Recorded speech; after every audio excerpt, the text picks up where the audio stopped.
ایک زمانے کی بات ہے، ایک چھوٹے سے گاؤں میں ایک شخص رہتا تھا جس کا نام عبد الرحمن تھا۔ وہ بہت غریب تھا مگر دل کا امیر تھا۔ اس کی زندگی سادگی، صبر اور اللہ پر کامل یقین سے بھری ہوئی تھی۔ اس کے پاس نہ زیادہ مال تھا اور نہ ہی کوئی بڑا ذریعہ آمدن، مگر اس کے چہرے پر ہمیشہ اطمینان رہتا۔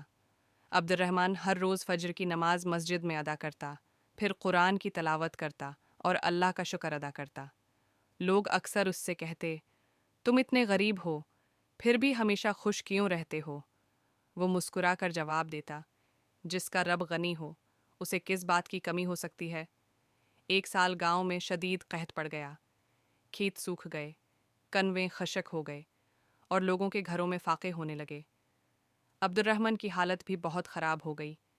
کئی دن ایسے آئے کہ اس کے گھر میں صرف پانی تھا، مگر اس نے کبھی شکایت نہیں کی۔ وہ ہر مشکل میں یہی دعا کرتا، یا اللہ، جو تو دے وہی میرے لیے بہتر ہے۔ ایک رات بھوک اور کمزوری کے عالم میں وہ نماز پڑھ کر سو گیا۔ خواب میں اس نے ایک نورانی چہرے والے بزرگ کو دیکھا جو اس سے کہہ رہے تھے، عبد الرحمن، کل فجر کے بعد مسجد کے دروازے پر بیٹھ جانا، اللہ تمہارے لیے رزق کا دروازہ کھول دے گا۔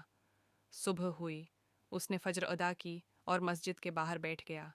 سورج نکل آیا، لوگ آتے جاتے رہے، مگر کوئی خاص بات نہ ہوئی۔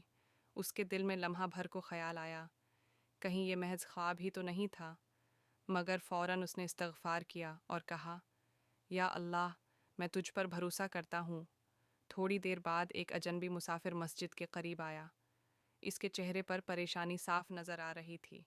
وہ عبد الرحمن کے پاس آیا اور بولا، بھائی، میں سفر میں ہوں، میرا سامان اور پیسے گم ہو گئے ہیں، مجھے نہیں معلوم اب کیا کروں۔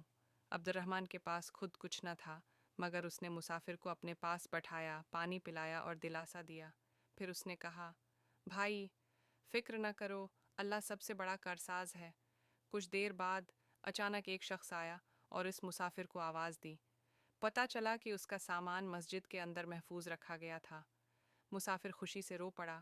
اس نے عبد الرحمن کے ہاتھ میں ایک تھیلی تھماتے ہوئے کہا، بھائی، یہ اللہ کی طرف سے تمہارے لیے ہے، قبول کر لو۔